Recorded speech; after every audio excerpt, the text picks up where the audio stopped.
Tiba-tiba notifikasi muncul di layar handphoneku. Aku mengeceknya. Ternyata sebuah pesan WhatsApp dari seorang teman masuk. Aku membalasnya dan kami akhirnya bertukar pesan. 1 jam, aku masih bertukar pesan dengannya. Tapi setelah 2 jam, aku malah sekali scroll TikTok. Tanpa disadari, aku lupa kalau aku sedang belajar. Di lain hari, seorang guru mengatakan padaku, literasi bukan hanya tentang membaca, tapi menonton, mendengar, lalu memahami pesan dari sebuah video edukatif juga merupakan bagian dari literasi. Kemudian beliau mengirimkan sebuah link podcast untuk aku tonton dan dengarkan. Podcast itu berdurasi 1 jam 20 menit. Melihat durasinya saja aku sudah merasa enggan untuk menonton. Tapi aku tetap memaksakan diri. Meskipun pada menit kedua Negeri 1 Sukaraja Kabupaten Sukabumi berbentuk tepuk tangan yang meriah.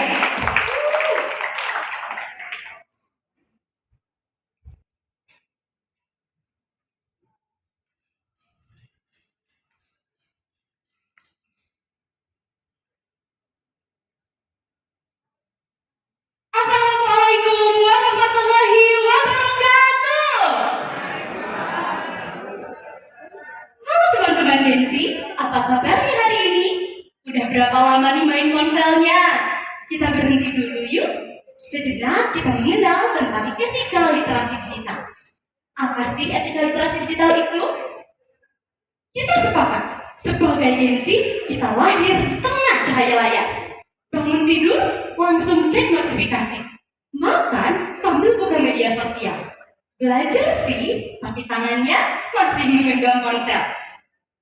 Kita Gensi yang selalu dicap si mental sorbet, yang kelihatannya kuat dan mempesona, tapi kena tekanan dikit langsung hancur. Katanya ya, tapi pernah gak sih kita berpikir kenapa kesehatan mental itu masih sering diabaikan? Stigma Gensi mental strawberry merupakan salah satu contoh bahwasanya kesehatan mental masih sering disepelekan.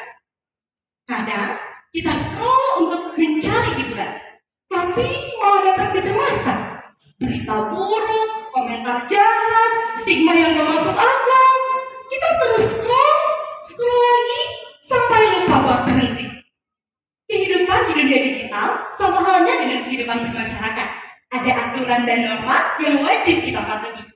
Aturan dan norma dalam dunia digital kita sebut dengan etika literasi digital. Teman-teman, coba kita bayangkan ada orang yang mengirimkan komentar jahat terhadap diri kita. Bagaimana rasanya? Tidak nyaman kan?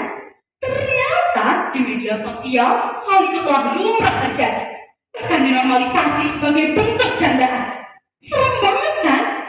Respon yang cepat tanpa berpikir jernih justru dapat memicu terjadinya cyberbullying. Teman-teman, lalu apa yang menjadi tantangan kita pada hari ini? Poinnya adalah jangan mudah untuk memberikan respon negatif terhadap hal yang gak sejalan sama kita. Utarakanlah dengan kritik yang membangun disertai adab dan norma. Seperti yang sudah tadi kita bahas, kesehatan mental merupakan hal yang wajib kita tangani dan perlu kita hadapi. Dalam kasus cyberbullying, terdapat 2 peran utama yang wajib kita kritisi, antara pelaku dan korban. Kita ibaratkan pelaku adalah mereka yang mengirimkan komentar kebencian dengan tujuan mengkritik dan memberi saran.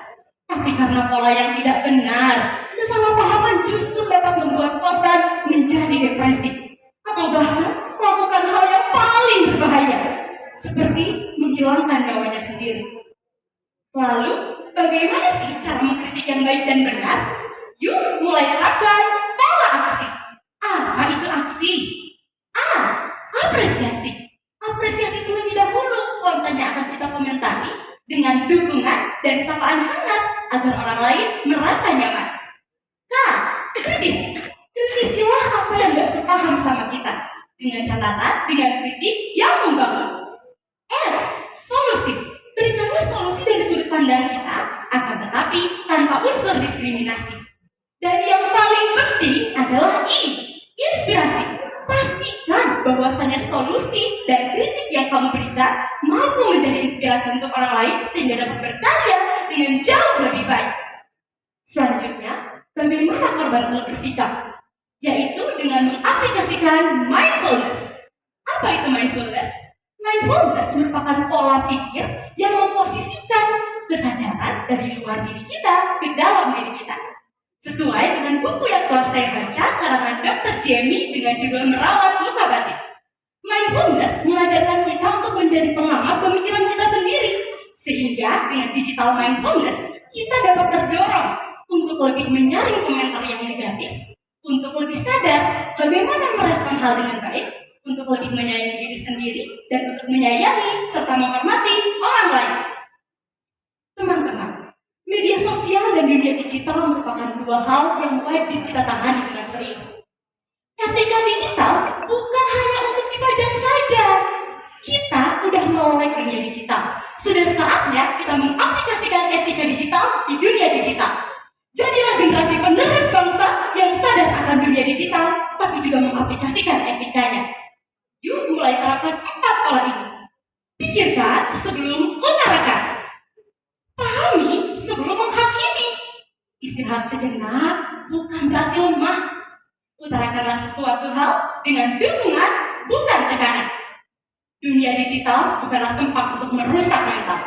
Gen Z berpotensi tinggi untuk menjadi penghancur literasi digital yang tidak beretika, menghancurkan cyberbullying.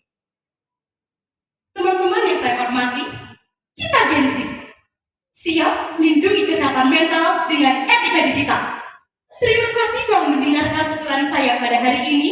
Semoga setelah ini kita dapat menyayangi diri kita sendiri, menerapkan etika digital, dan senantiasa sehat.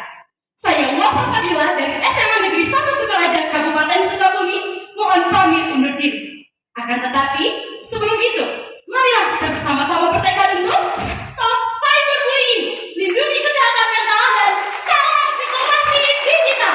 Sampai jumpa dan wassalamualaikum warahmatullahi wabarakatuh. Terima kasih kepada peserta nomor urut 5. Selanjutnya, kami panggilkan peserta nomor